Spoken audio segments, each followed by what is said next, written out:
Hello everybody and welcome back to another action figure review.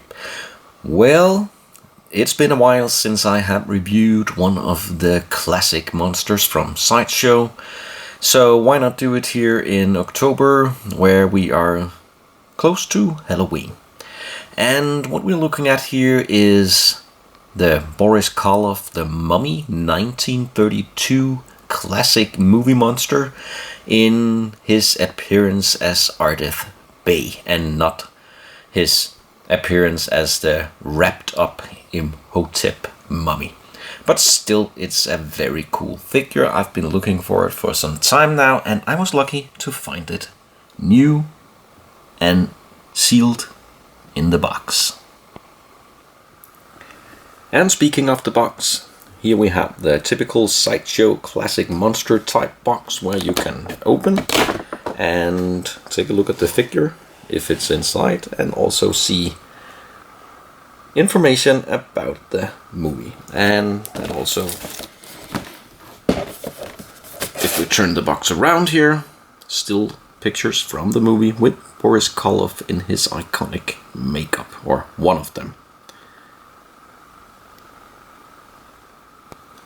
The figure comes with a few accessories. Here we have the scroll that brings the mummy to life.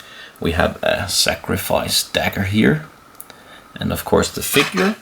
And then we also get a mummy figure stand with a waist grabber. And that's about it. The hat here is not removable, so it's sculpted as part of the hat. And if you want, you can move his belt and his clothes, but why would we do that? One of the best things about this figure is the head sculpt here, capturing especially the eyes actually of Boris Karloff in his movie makeup. But the rest of the figure, the clothes, and also his sculpted hands and feet are very nicely detailed.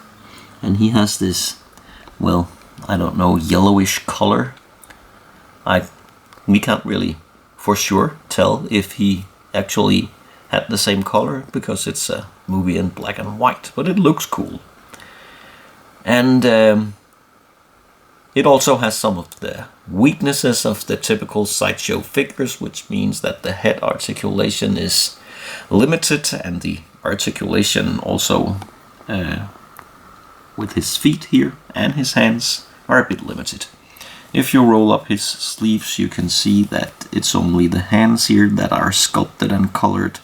The rest of the body is a generic Sideshow body, and that also goes for his sandals and his feet here. If you look up under his clothes here, you just have an ordinary body. When I saw pictures of this figure, I thought it might look a bit thin, actually. I don't think it's that bad, but if you want to, you can always use, well, whatever you have to buff it up. I don't know yet if I'm going to do that, because if we look at the reference material here from the movie, he's not, well, he might be a little bigger than the figure. I don't know. I'm going to check the movie out and then I'll see if I'll customize it a little. As I mentioned, the articulation is not advanced compared to newer figures, but you still get double jointed arms, and you also get a good range of movement where he can bend forward and back, and also his legs are pretty good articulated. The weakness is his feet here. You can see you really can't move the feet or rock his feet, so he's a bit difficult to balance. You could always use the waist grabber, of course, but still I want my figures to stand on their own, and he can do that, but yeah, it's not the best feet articulation. And here we have the scroll, a further look here with a lot of Egyptian writings, I guess, and we also have the sacrificial dagger here. And well, it's not that much, but still it's movie accurate, and I really don't know what else you could bring with this figure, so that's about it. So all in all, I think I I'm very happy that I was able to get this figure. It's a cool horror-related figure, a classic monster figure. And I recommend to check out if you are a fan of the classic monsters. I own a couple of other classics like the Nosferatu, like the Phantom of the Opera, for example, and also London After Midnight. So check out this figure if you are a fan of the classic monsters. And for now I'm going to leave you with my opinion about the figure, and then I'll sum up this review.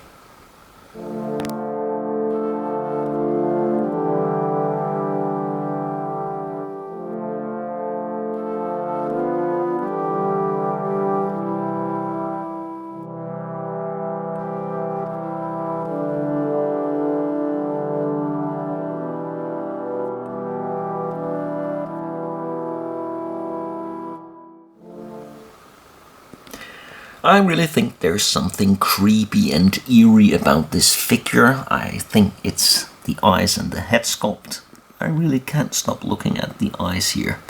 And it's not the only thing that makes this figure worth it, but as I said before, go check it out if you're a fan of classic monsters. So let's leave Ardeth Bey, aka the Mummy, here. And thanks a lot for watching. Leave a comment and subscribe if you'd like to see more.